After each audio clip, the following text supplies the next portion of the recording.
Hi, I'm Nikki, the Obsessive Bookseller. Welcome to my channel, and welcome to this installment of Read, Burn, Hoard. Inspired by Books with Emily Fox's 1 Week, 1 Shelf challenge, we are taking one shelf and focusing on it for the entire month, trying to determine which books we're going to read, which ones we're going to let go of, and which ones we're going to hoard for later. This time around, we're focusing on shelf 33, which is at the very top of the collection, so I'm pretty sure I'm going to bring everything down to eye level and just keep it there for the entire month so we can see what we're working with. I'm feeling kind of brutal these days on what I want to let go. I've been curating a whole bunch of new books for my collection and I need somewhere to put them, so do I want these new books in the shelf, or do I want these old books that I've been hanging on to for like 20 years? In some cases I want both, but I don't think I need to hang on to everything. So let's go look at the shelf. Shelf 33 is way up there. Looks like we've got a lot of Martha Wells, Django Wexler, and Margaret Wise. So yeah, a couple of heavy hitters on this one. So I'll bring everything down and we'll go through it. Here's the lineup. Basically what I'm doing is decluttering my unread book collection. And I read a really good book recently, Declutter Like a Mother by Ali Kazaza. And I love her method, and I thought, why don't I try that with my books? Unlike Marie Kondo, where you would take all of your books off the shelf and go through and just keep the ones that spark joy, Ali Kazaza's method is a lot more concise and doesn't require you to make such a big a mess. She first suggests figuring out what your intentions for the space are, and for me, I want to curate my unread collection to just the best books. And she says take one thing at a time out of whatever section you're working on, and evaluate whether to keep it or let it go, and then go from there. Well, I'm going to try that here. I'm going to start at this end, evaluate, read, burn, hoard for these, and then do that with every book as we go along until I'm finished. We'll do research if need be, we'll read if need be, and then we'll continue on. I like it. So first up, I have the Amber and the Ashes, the Dark Disciple trilogy by Margaret Wise. This goes along, I believe this is a character, perhaps one of the villains from the Dragonlance series, and I need to decide if this is something I want to read. Truth be told, I always thought that if I picked up another Dragonlance book, it would probably be just a reread of Dragons of Autumn Twilight and continue through that entire series. I did try a couple of side novels and didn't love them. I've also tried a few things by just Margaret Wise without Tracy Hickman and did not enjoy them. So I need to decide. I'm going to take this to work with me today and decide if this is something that I think I will actually read. I mean, they're kind of yellowed. You can tell I've been hanging on to these for a really long time. I bought them new like 25 years ago. Yeah. I'm on the fence. We'll see which way I land.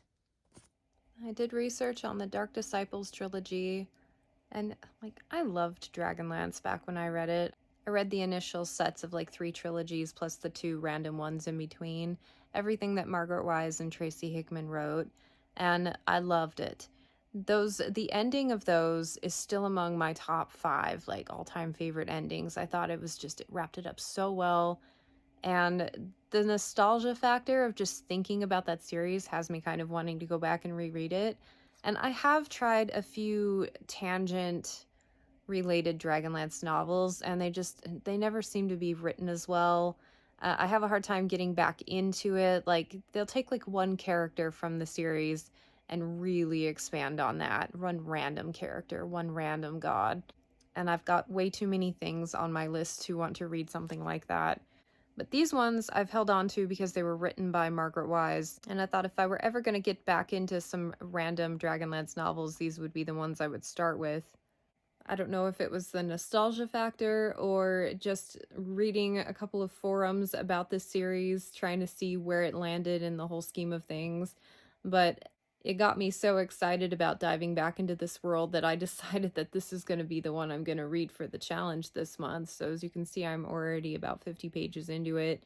This evidently takes place directly after the end of the War of Souls trilogy, which happens to be the last one of the Margaret Wise Tracy Hickman ones that I've read. A lot of the forums were saying that of all the Dragonlance side things to read, this is a must. It wraps up a whole bunch of things from the original series of loose ends, which honestly I think it wrapped it up perfectly. I was really happy with where things ended, but it has me curious to see if I'm going to enjoy this one. The consensus is that it caps off the entire thing really nicely.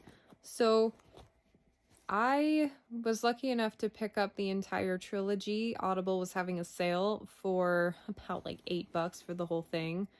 And yeah, diving into this one, and we'll see if I like it. There are so many good books on this shelf and for this whole project that it needs to be at least a 4-star read for me to continue on.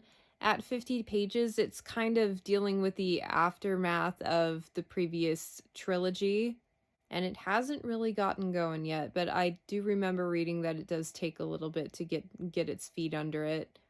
Granted, it's been 20 years. I remember like where everything ended up and not necessarily the hows about it. So some of the things they're talking in here is like a true refresh. I don't remember most character names, but I do remember this character. I remember finding her interesting, and I'm curious to see what the author will do. My only other Margaret Wise book that I've read is Mistress of Dragons, and it was not a very successful read for me. So we'll see if, like, with momentum of writing a trilogy at the end of a beloved series is enough to make it good.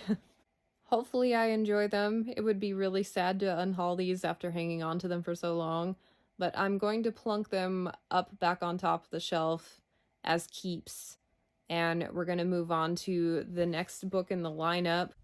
I'm keeping the first one down, obviously, because I'm going to be reading it and kind of tracking my progress, but these are keeps for now. So I've got this big old space to fill up. That means next in the lineup for research are Margaret Wise and David Baldwin, Dark Heart. This is book 1 of The Dragon Disciple. Anyway, I like the tagline, "What's worse than murder and better than love? Only the dragon knows." I will take a dragon story, but I'm going to do some research on this, see how many books are in this series, see if it looks like something I want to hang on to and read. And my next update will be progress report on this one. This is kind of turning into a ritual where I pick a book at the beginning of the day, kind of do some research on it throughout the day, and then at the end of the night, when the lighting is horrible and I'm tired, I film. The one I was looking at today is called Dark Heart by Margaret Wise and David Baldwin, first book in the Dark Disciple. And as I kind of dug into it, it didn't get stellar ratings, but there's no book 2, book 3, whatever. This was written in 1999. Evidently, David Baldwin is Margaret Wise's son who passed away, and it was kind of his story, and she has no plans to continue it. So from a lot of the reviews, I gleaned the fact that the story doesn't really wrap up in this first book.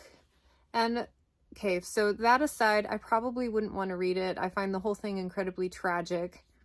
In addition to that, the storyline just doesn't sound very interesting to me. It's kind of like a fantasy/urban hodgepodge where like a cop from our world meets like a dragon shifter or whatever, and kind of like a weird love story. It sounds very paranormal romancy, to be totally honest.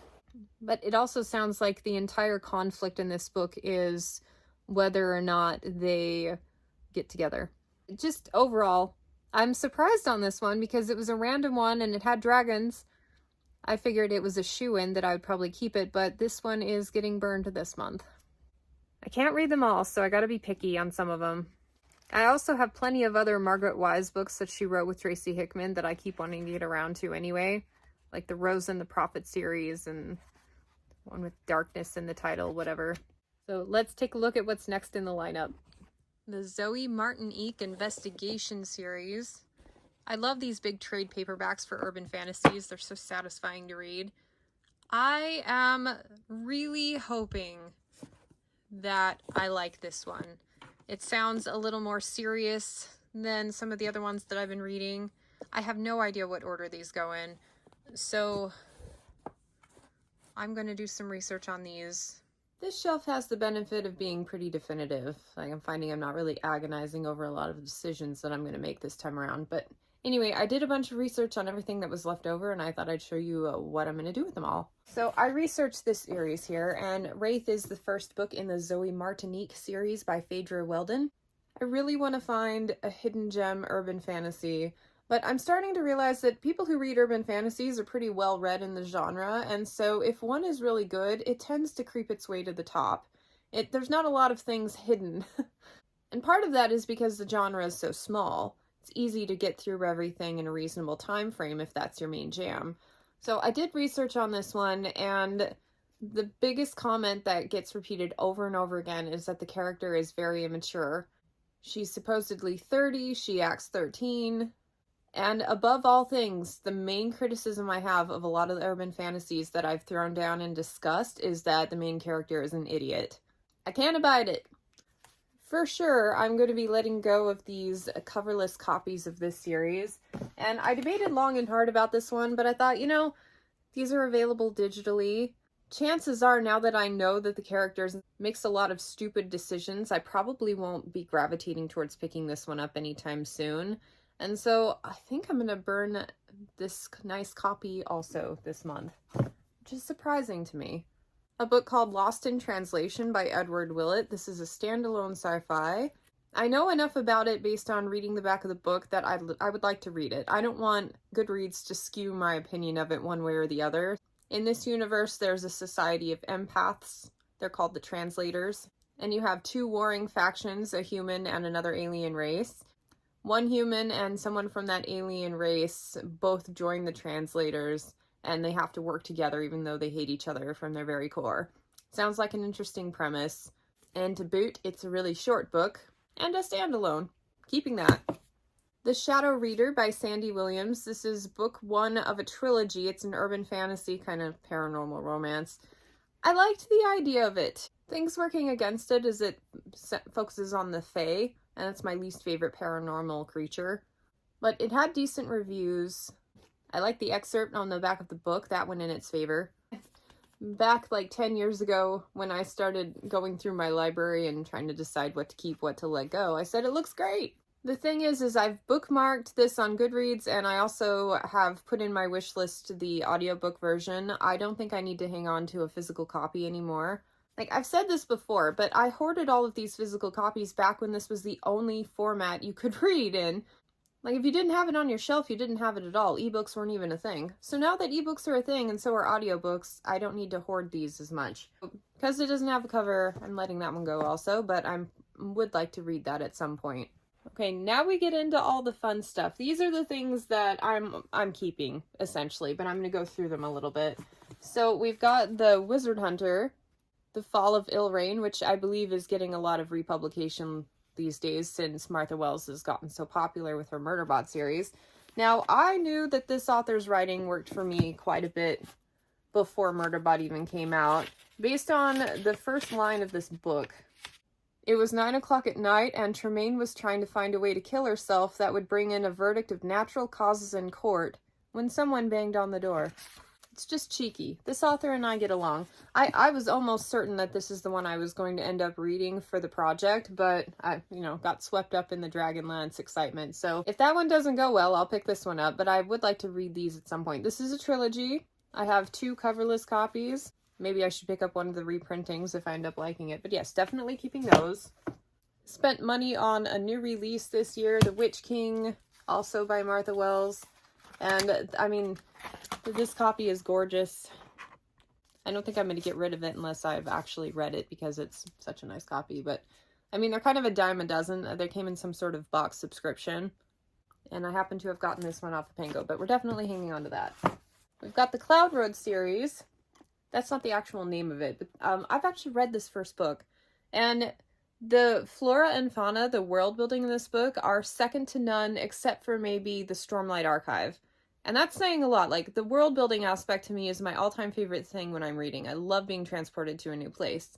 The main character in this one was so unhuman that I had a hard time connecting to him. I had a hard time caring about what he cared about, which is really funny to me because like, you could take essence of this character and apply it to how Murderbot is. So knowing how much I love Murderbot, I may actually try reading this one again and, start. I've always intended to continue. It's one of those that kind of got away from me.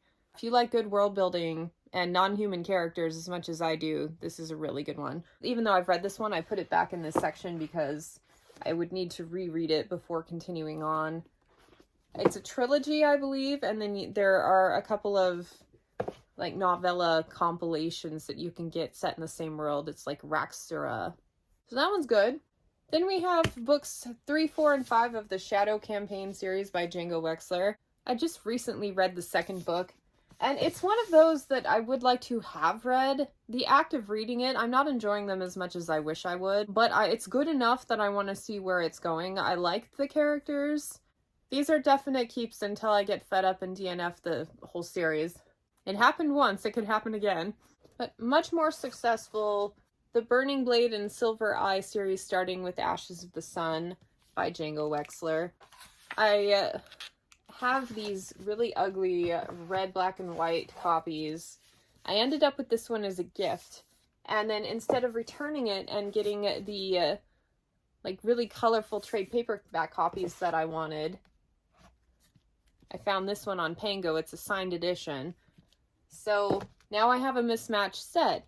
The second one, I have found it, but it's $100, and I don't know if I want to pay $100 just for the sake of matching copies that I didn't like. So my other option is maybe I just buy trade paperbacks and then sell these two. But I thought I don't want to do any of that until I've actually finished the trilogy and decide how much I like it.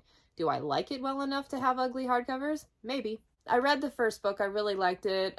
Very unconventional. The location of the story is so cool. It has a feeling to it. A very tangible atmosphere. And you leave the book feeling like you've explored somewhere really profound. And I know it's only like the tip of the scale in this first book of what's to come in the next books, hopefully. But I read the first one as an arc and then waited too long to continue the series and never got back to it. So I'm going to have to reread the first book to continue, because I have a feeling it's one of those I'm going to want to know like tiny details about it. So yes, we're going to leave this mismatched hodgepodge set for now, but I might curate it again at a different point. This is the hoard pile.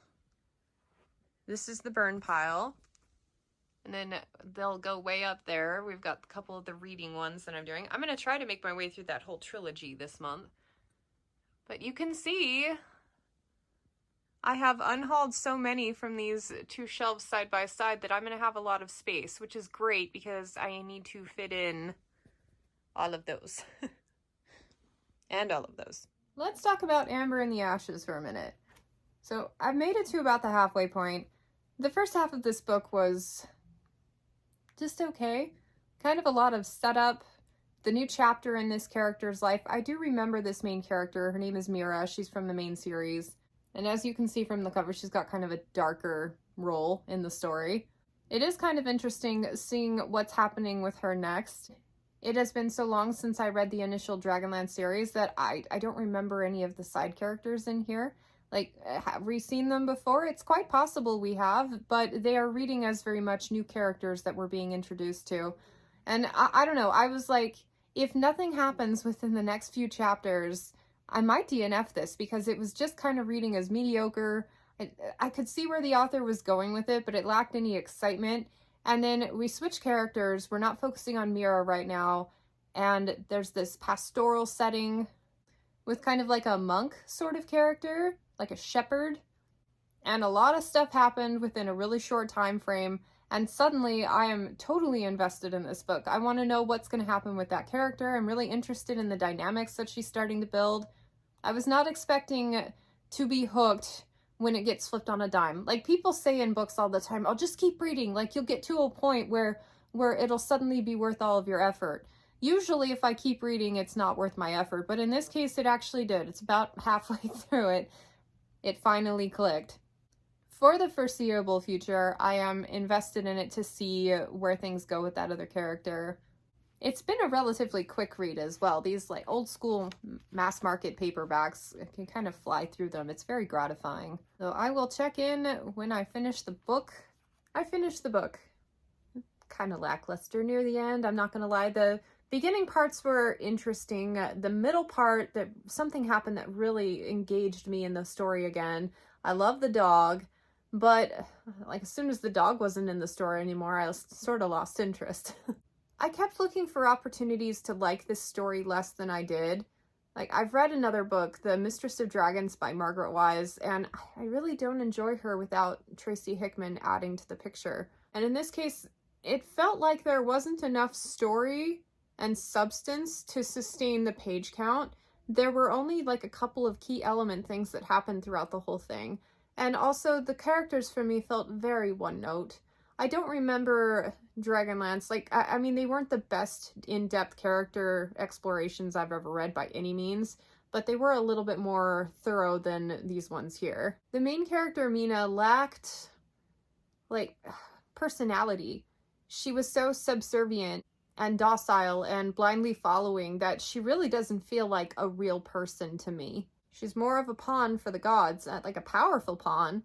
Going in its favor, I guess, was that it was a quick read, and if you're already enmeshed in the Dragonlance world, it's probably on par with a lot of the other additional novels that you can read as a companions to the main series. But I have since unhauled the like 80 plus ones that I've had because I knew I just didn't care enough to deep dive into the world, and the books that I read were like 3 stars, fun reads, really good snacks between other things, but nothing of a lot of substance that really made me feel that amazing momentum from the main series.